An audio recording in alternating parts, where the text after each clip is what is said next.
Let's now head to Mozambique, where the European Union says it will set up a military training mission. This is aimed at helping tackle a growing insurgency and protect civilians in the northern province of Cabo Delgado.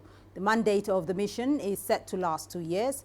Around 200 to 300 personnel could be deployed to Mozambique by the end of the year. That is according to a statement released by the European bloc after it met in Brussels on Monday. It is not immediately clear which countries will provide the necessary troops. Portugal already sent 60 soldiers to its former colony in May. They ran a 4-month program to train troops, share intelligence and use drones to track militant movements. This mission will train selected Mozambican units to help armed forces in the efforts to bring back safety and security. This commitment now needs to be properly resourced and accompanied by the adequate assistance measures. So I've been asking the member states that once the mission has been agreed to provide the means, the staff that this mission will require. Well, let's cross over now to Tony Wortman is joining me from Brussels, and Willem Els, who is the senior training coordinator at the Institute for Security Studies, is joining me from Pretoria, South Africa.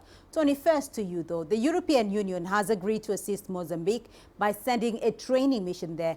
What can you tell us about this? Well, this training mission is going to last 2 years, at least initially, and the aim of this mission is very clear: to provide military support and training to the Mozambican armed forces who are fighting this insurgency in Cabo Delgado. And this is something that they've been facing now since 2017, but really in the last year we've seen this exponential rise in violence. There are now 3,000 people who have died, over 700,000 people who have been displaced. Food is becoming more and more scarce, and there's concerns that the region could tip into a humanitarian crisis. But this mission is a direct response to a plea that the Mozambican government made to the European Union back in September of last year, asking for assistance to restore peace and security in the region. And the EU defense ministers had already agreed to deploy troops to the region back in May. The High Representative, Joseph Borrell, we just heard from him there saying that this is going to be a mission that is going to train specific units in Mozambique. They're going to be forming quick response forces. These are going to be trained in operational preparedness, counterterrorism, the protection of civilians, and quite crucially for the EU, also in upholding global international humanitarian laws. This is not going to be a mission that is quite as big as the one that is already underway in Mali, where the EU has also sent in forces for training against an insurgency, but it is going to provide resources on the ground. Willem, why has it taken almost 4 years for the international community to finally wake up to the threat posed by militants in Mozambique? It's been quite a while. Yes, indeed it did. There are various factors that may be responsible for that. For one, we see that the Mozambican government has pulled a curtain on information coming out of Cabo Delgado. There's a blackout in terms of the press. There's a blackout in terms of research going on there. So the rest of the world and the rest of Mozambique, for that matter, was actually deprived of information coming out of the area. That on the one hand.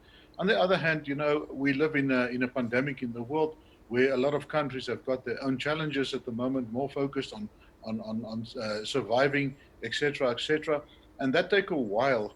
As a matter of fact, many people died, and more than 700,000+ people have been displaced internally before there was an attack on the town of Palma. And one of the reasons that the attack actually drew the attention of the international community was that you had many expats living in Palma, working at the Afungi Peninsula that is actually being built now to do the refinery for the liquid natural gas that will be extracted from that area. So it's a combination of a few things, but those are the main factors. Right. So, Tony, do we know the countries that will provide assistance and what their budget is from the European Union? Well, there's going to be up to 300 personnel deployed to the region by the end of the year. At this point, it is unclear where exactly those troops and soldiers are going to come from. But we do know that there are already 60 Portuguese personnel on the ground there in the region. They've been there since May. They're on this 4-month training mission and are already providing this expertise.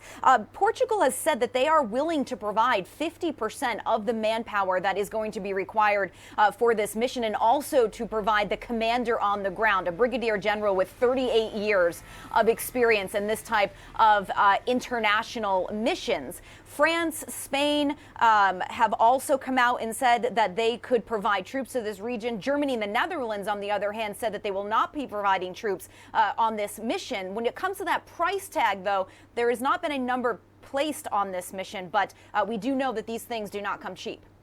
All right. So, Willem, this is not the first or the only intervention across the continent. So how can this be different from other interventions, for example, in the Sahel region, in Somalia, so that it can be at least successful?